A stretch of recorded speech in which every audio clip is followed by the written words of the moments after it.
Hello friends, welcome to the Sandhan study daily current affairs video में आपका स्वागत है।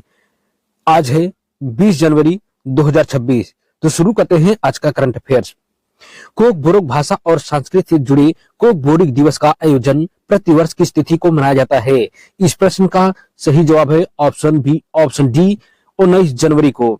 एग्जाम पॉइंट ऑफ व्यू से देखें तो यह दिन त्रिपुरा की आधिकारिक भाषा कोक बोरोक के विकास और संरक्षण के सम्मान में मनाया जाता है। 19 जनवरी 1979 को कोक बोरोक को त्रिपुरा की आधिकारिक भाषा के रूप में मान्यता दी गई थी। यह त्रिपुरी समुदाय की मातृभाषा 2026 में इसका 48वां संस्करण मनाया जा रहा है। इस प्रश्न से संबंधित प्रीवियस ईयर क्वेश्चन है, त्रिपुरा की आधिकारिक भाषा कोक बोरोक को राज्य विधानसभा द्वारा किस वर्ष आधिकारिक दर्जा दिया गया था? और यह आधिकारिक दर्जा दिया गया था 1979 में। नेक्स्ट क्वेश्चन है, हाल ही में आयोजित तीसरे अंतरराष्ट्रीय पतंग महोत्सव का उद्घाटन केंद्रीय गृह मंत्री अमित शाह ने किस शहर में किया? इस प्रश्न का सही जवाब है ऑप्शन डी हैदराबाद।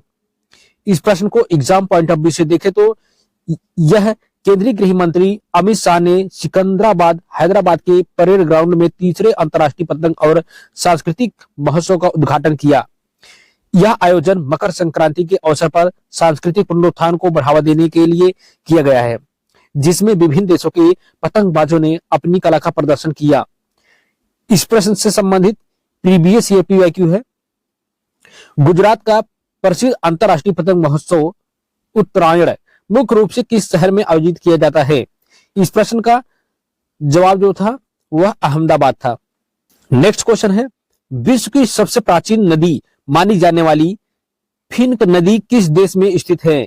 इस प्रश्न का जवाब है ऑस्ट्रेलिया।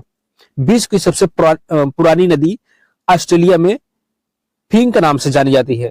इस प्रश्न को एग्जाम पॉइंट ऑफ व्यू से देखें तो ऑस्ट्रेलिया की फिंक नदी स्थानीय नाम लारपिंटा है को दुनिया की सबसे प्राचीन नदी प्रणालियों में से एक माना जाता है, जिसकी उम्र लगभग 300 से 340 मिलियन वर्ष आंकी गई है।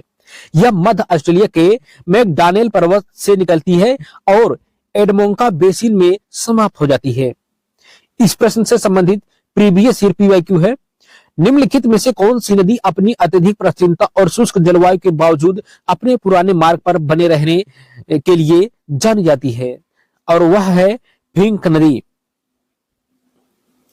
नेक्स्ट क्वेश्चन है, समुद्री वैज्ञानिकों ने 300 वर्ष पुराने विशाल काले मूंगे की खोज किस देश में की है? इस प्रश्न का जवाब न्यूजीलैंड है। इस प्रश्न का सही जवाब क्या है? Option C New Zealand.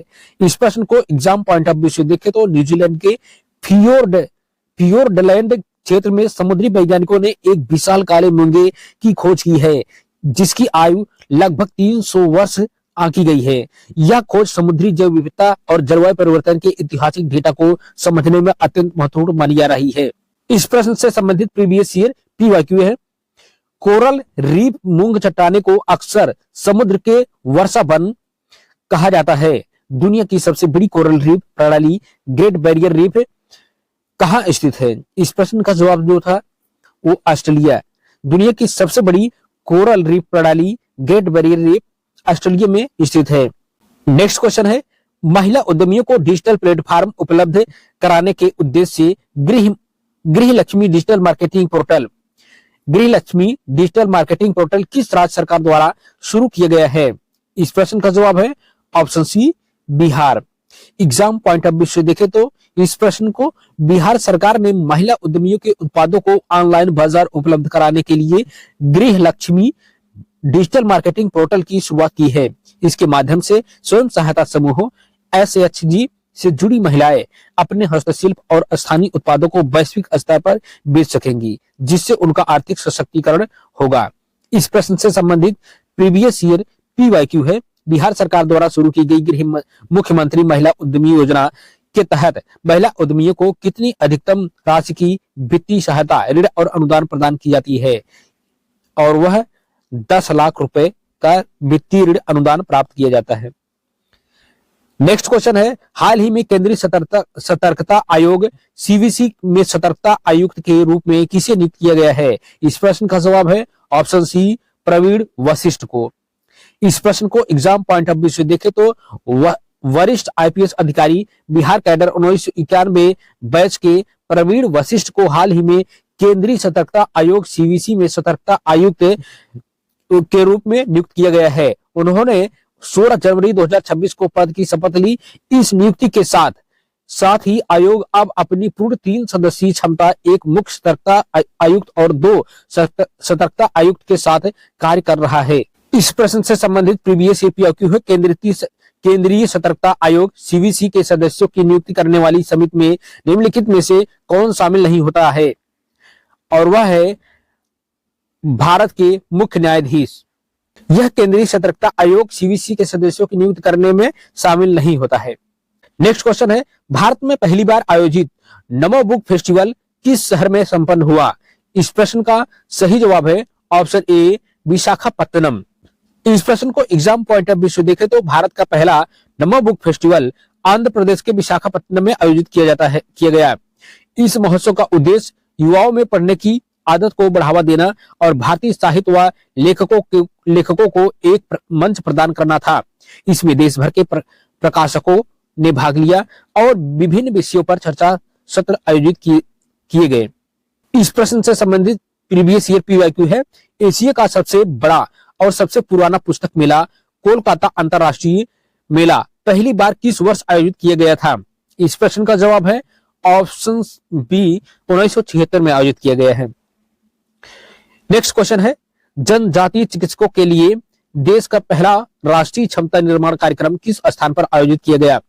इस प्रश्न का सही जवाब है ऑप्शन सी विदिशा।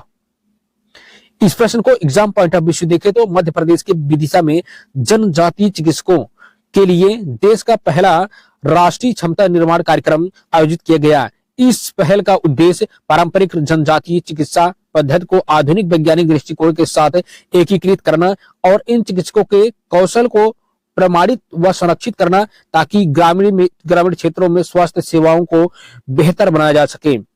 इस प्रश्न से संबंधित प्रीवियस ईयर पीआईक्यू है, पारंपरिक चिकित्सा पद्धतियों को बढ़ावा देने के लिए WHO global centre for traditional medicine GCTM Bharat के किस शहर में स्थापित किया गया है?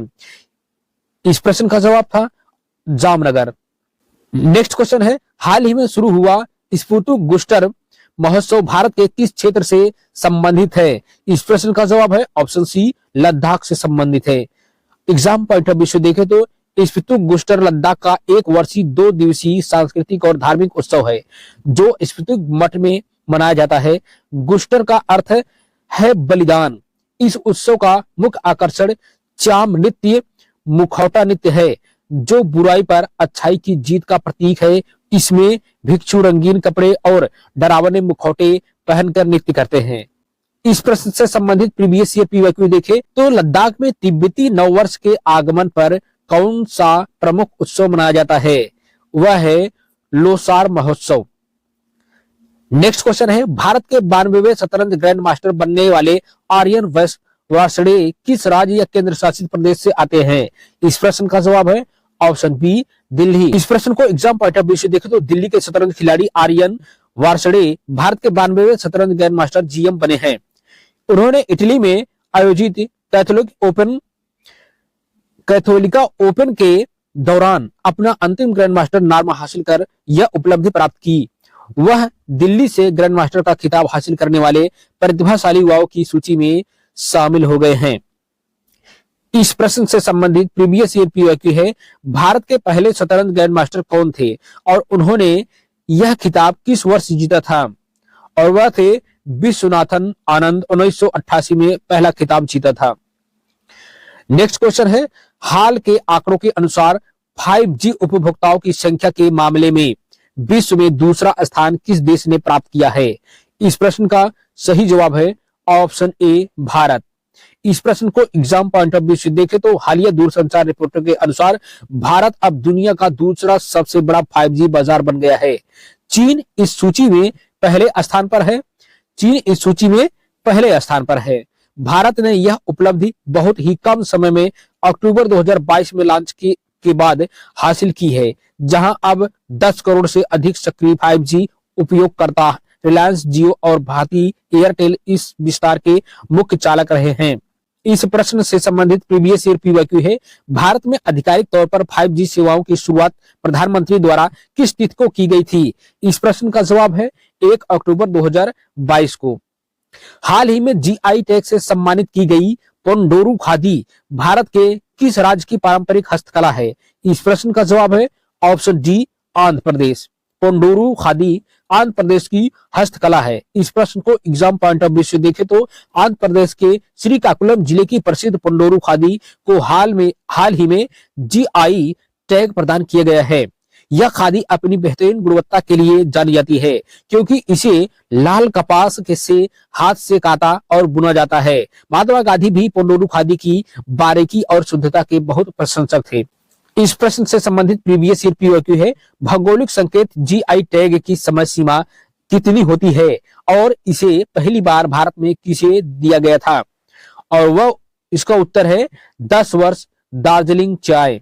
नेक्स्ट क्वेश्चन है, हाल ही में सीमा सुरक्षा बल बीएसएफ के शीर्ष पद यानी महानिदेशक के रूप में किस अधिकारी को नियुक्त किया गया है? इस प्रश्न का जवाब है ऑप्शन डी, प्रवीण कुमार। इस प्रश्न को एग्जाम पॉइंट ऑफ व्यू से देखें तो केंद्र सरकार ने 14 जनवरी 2026 को वरिष्ठ आईपीएस अधिकारी 1993 बैच पश्चिम बंगाल कैडर प्रवीण कुमार को सीमा सुरक्षा बल बीएसएफ का नया महानिदेशक डीजी नियुक्त किया गया है। इससे पहले वह आईटीबीपी के महानिदेशक थे और बीएसएफ का अतिरिक्त प्रभार संभाल रहे थे। उनकी नियुक्ति 30 सितंबर 2030 तक के लिए की गई है। इस प्रश्न से संबंधित प्रीवियस ईयर पीवाईक्यू है, सीमा सुरक्षा बल बीएसएफ की स्थापना किस वर्ष की गई थी और इसका मुख्यालय कहां स्थित है? इस प्रश्न का जवाब था 1965 नई दिल्ली में बीएसएफ की स्थापना की गई थी। तो डेली करंट अफेयर्स वीडियो में बस इतना ही। मिलते हैं नेक्स्ट वीडियो में, तब तक के लिए चैनल को सब्सक्राइब, लाइक, शेयर जरूर करें। धन्यवाद।